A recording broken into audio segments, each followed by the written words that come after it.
The Christ Letters, with enhanced narration and text. Letter 2.5, Choosing My Disciples. I went away to the hills to pray about choosing disciples. When the conviction came to me that I would be guided as to whom to choose, I returned to Capernaum. I felt a strong inclination to go down to the waterfront to speak to some men I had seen listening intently to my teachings. Whether they would leave their fishing nets to join me remained to be seen.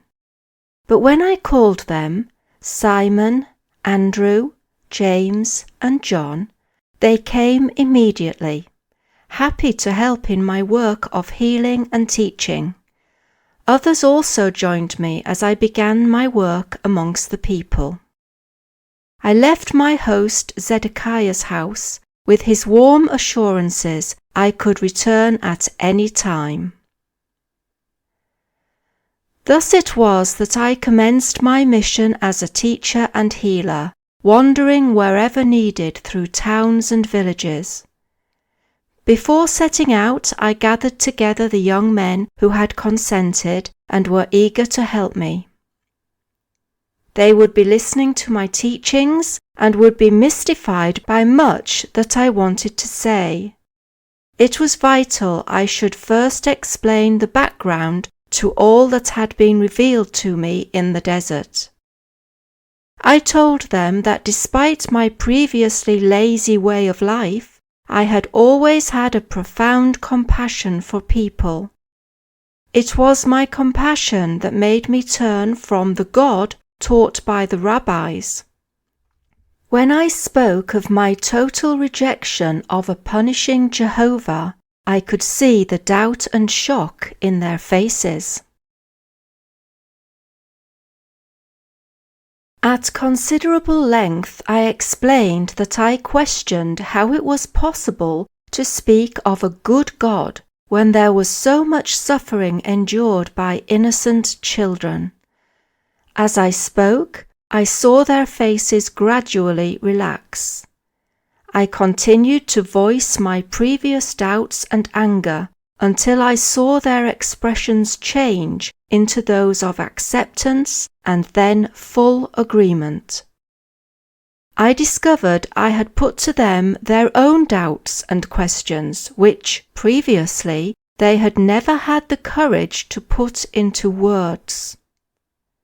As we spoke together, I could sense their relief that they were no longer alone in their secret resistance to the rabbi's teachings. I told them there came a time when I began to realize ever more clearly that I was wasting my life. I wanted to change and felt very strongly I should go to John the Baptist as a starting point, as it were, to the commencement of a new way of living. I described what happened during the baptism and my 6 weeks in the desert. I explained that all my previous thoughts and beliefs, attitudes, arrogance, rebelliousness were gradually cleansed from my consciousness whilst I was going through the deep revelations and visions showing me the reality I now called the Father. I explained the nature of the Father and that this divine nature also constituted the divine will. I told them that it was man himself who, through wrong thinking and wrong behavior, shut himself off from the Father within him, and man alone, by first repenting and then by mental emotional cleansing, could find his own way back to full contact with the Father. When this was accomplished, the full nature of the Father would be released into the person's mind, heart, body, soul, and his life environment and experiences. As this happened, such a person would enter into the kingdom of heaven, ruled by the Father, and also the kingdom of heaven would be established within the consciousness of the person. He would then have attained the purpose behind his existence. As I spoke to my disciples, I saw their reactions reflected in their faces. All doubt had gone. There was now a light of dawning comprehension and joy. These young men became enthusiastic believers and exclaimed, "This is indeed good news." However, after their first acceptance of all I said, there were times when they wondered whether all I said could be true. I understood this. To be prepared to rid themselves of the image of Jehovah so deeply imprinted in their minds took a great deal of courage. There were times when they spoke amongst themselves and questioned, who was this man claiming such marvels? Supposing they came along with me and it turned out that I was really a messenger from Satan. What then? They would be severely punished by Jehovah. They had much to lose. Their standing in society as sober, hard-working young men, their reputation as tradesmen and artisans, their loss of income, and biggest obstacle of all, the probable anger and rejection by their families. What would they receive in return? I told them I could not promise them any earthly reward for their help in spreading the gospel of good news.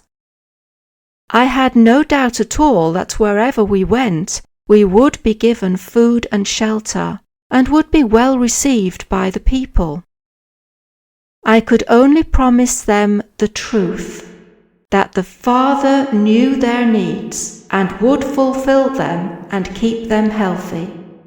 I could also promise them that as they turned to the Father and trusted the Father every step of the way, they would be happy in a way they had never been happy before.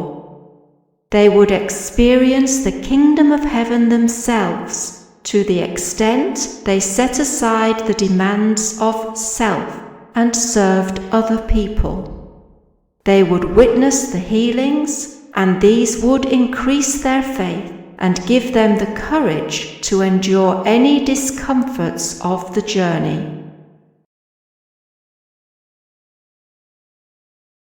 And this was how we came to start on our mission of spreading the good news of the gospel of the kingdom. I sent these young men ahead of me into the town we were to visit. As they entered it, they told the people to gather together to hear the good news of the kingdom of heaven.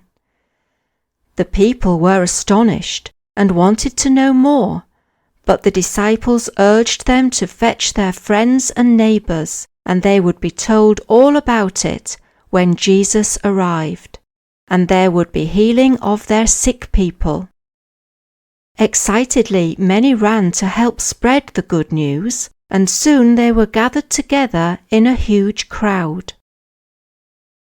I, who had so deeply and passionately rebelled against the long-faced religious homilies threatening violence, punishments, and damnation to sinners, now walked with joy to meet these crowds. I had my good news to share with them to brighten their day, and healing of ailments and afflictions to gladden their lives.